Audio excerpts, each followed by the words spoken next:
తప్పుడు వార్తలకు అడ్డు లేదు, పాకిస్తాన్కు సిగ్గే లేదు అన్నట్టు చేస్తున్నారు బడివేగాళ్ళు. 1000 అబద్ధాలాడి మేమే యుద్ధ వీరులం అన్నట్టు చెప్తున్నారు. సిగ్గు లేకుండా పాత ఫోటోలకు కొత్త రంగులు అద్ది అబద్ధాన్ని నిజమని ప్రపంచాన్ని నమ్మించే పని చేస్తున్నది.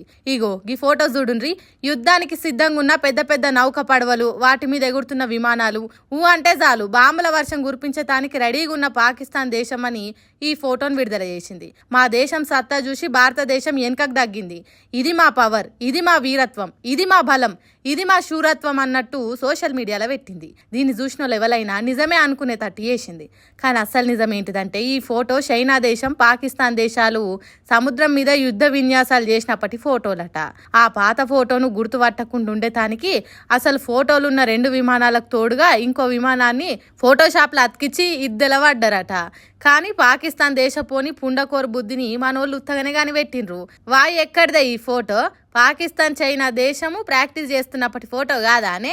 ఎందుకే అబద్ధానికి పుట్టినట్టు చేస్తావు, అబద్ధాలు ఆడేతానికి పుట్టినట్టే చేస్తావు అని పాకిస్తాన్ దేశాన్ని ఇజ్జత్ తీసి ఇంటి వెనకేసిండ్రు. ఫేక్ వార్తలు పుట్టించే దేశం పేరు పాకిస్తాన్ కాకుండా ఫేకిస్తాన్ అని పెట్టుకుంటే మంచిగా ఉంటది కదనే అన్నట్టు మనోళ్ళు ప్రపంచానికి తెలిసేటట్టు చేసిండ్రు. ఇట్లా ముఖం మీద కాండ్రించి ఉమ్మినా కూడా మాకు సిగ్గుశరం అనేదే లేదు అన్నట్టు మళ్ళా అబద్ధాలు చెప్పుడు అలవాటైనట్టు చేస్తున్నారట.